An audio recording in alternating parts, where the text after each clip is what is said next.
მოგესალმებით. თქვენს მიერ წარმოდგენილ რეგლამენტის ცვლილების კანონპროექტში 14 ცვლილებაა, რომელთა უმეტესობაც პროცედურულ საკითხებს ეხება.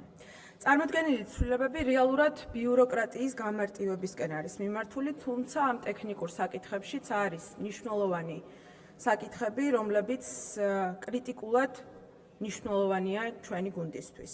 რომლებზეც ჩვენ განხილვების დროსაც ვისაუბრეთ, თუმცა ახლა კიდევ ერთხელ დავაფიქსირებ ჩვენს პოზიციას. დღეს საქართველოს საკანონმდებლო ორგანოში საპარლამენტო ერთადერთი ოპოზიციური ძალისთვის ერთ-ერთი მნიშვნელოვანი ინსტრუმენტი არის ინტერპელაცია, რომელსაც ჩვენ აქტიურად ვიყენებთ და როგორც თქვენ აღნიშნეთ, შედარებით წინამოწვევის პარლამენტთან, რომელშიც პარტიების სიმრავლე იყო, ოპოზიციური პარტიების სიმრავლე, ეს ინსტრუმენტი ასე ხშირად მათი მხრიდან არ გამოყენებულა. ამ ინსტრუმენტის ასეთი სიხშირით გამოყენებას რამოდენიმე მიზეზი აქვს. პირველი, არსებობს უამრავი საკითხი და პასუხის გაუცემელი შეკითხვა, რომელიც თქვენი მაღალჩინოსნების მიმართ არის საქართველოს მოსახლეობისგან და მნიშვნელოვანია მოვისმინოთ ამ კითხვებზე პასუხები. მეორე არის ის, რომ ეს არის საპარლამენტო ოპოზიციის მნიშვნელოვანი ინსტრუმენტი, მწვავე საკითხებთან დაკავშირებით მოვისმინოთ პოზიციები და დავსვათ კრიტიკული შეკითხვები. ინტერპელაცია ხაზს უსვამს მთავრობის ანგარიშვალდებულებას და პარლამენტის საზედამხედველო ფუნქციას. ამიტომაც ჩვენთვის მნიშვნელოვანი იყო თქვენი მხრიდან განხორციელებული დათმობა, რომელიც ეხებოდა წერილობითი შეკითხვების დაზუსტების დროს და ამ დროის გაზრდას და რა თქმა უნდა, სიტყვით გამოსვლის შესაძლებლობის დროის გაზრდას. თუმცა პრობლემურია ჩვენთვის საკითხი, რომელიც ეხება პრეზიდენტის ყოველწლიურ ანგარიშის წარდგენას. ეს ანგარიში იმ ფორმით, რა ფორმითაც ამჟამად ხორციელდება, შესაძლებლობაა ჩვენთვის ერთადერთი საპარლამენტო ოპოზიციური ძალისთვის შევაფასოთ პრეზიდენტის მიერ გადადგმული ნაბიჯები და პრობლემური საკითხების აქტუალიზება მოვახდინოთ. ის აძლიერებს პარლამენტის ანგარიშვალდებულებასა და პასუხისმგებლობას საზოგადოების წინაშე. აქ ნამდვილად ვერ გამოდგება ამერიკის შეერთებული შტატების მაგალითი.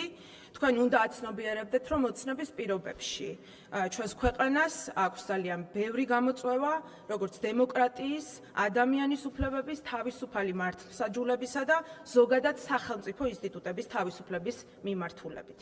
დღეს სახელმწიფო ინსტიტუტები არ ემსახურება ხალხს, ისინი ემსახურება ოცნების და მისი საპატიო თავმჯდომარის ინტერესებს.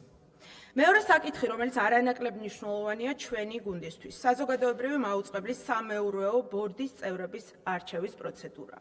საქართველოს კონსტიტუცია სახელმწიფოს ავალდებულებს უზრუნველყოფს საზოგადოებრივი მაუწყებლის დამოუკიდებლობა. ეს გულისხმობს პოზიტიურ ვალდებულებას, როგორც სამართლებრივი, ისე ფაქტობრივი მექანიზმებით აღსრულდეს აღნიშნული კონსტიტუციური დებულება.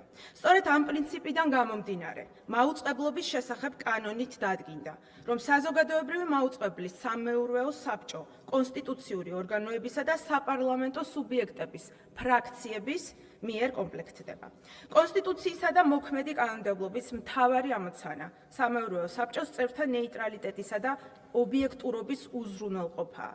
თუმცა წარმოდგენილი ცვლილება ამ კონსტიტუციურ ფუნქციას პოლიტიკურ პრივილეგიად აქცევს, რაც აკლინებს მის არსს ნებისმიერ პოლიტიკურ ჯგუფს, რომელიც გამოეყო ან გამოეყოფა სახელისუფლებო ფრაქციას, კანდიდატის წარდგენის შესაძლებლობას აძლევს.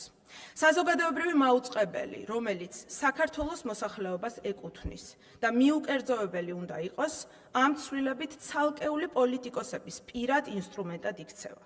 მიდგომა, რომელსაც თქვენ გვთავაზობთ, ემსახურება საზოგადოებრივი მაუწყებლიდან კიდევ უფრო მეტად გარიყვას. ამა თუ იმ თანამდებობის დასაკავებლად საზოგადოებაში სამართლიანი მიდგომის განცდისთვის აუცილებელი პროცედურის გაუქმებას ჩვენ ვერ დავეთანხმებით, შესაბამისად წარმოდგენილ რეგლამენტის ცვლილებას ჩვენი გუნდის მხარდაჭერა არ ექნება. მადლობა. 25. გახარია საქართველოსთვის.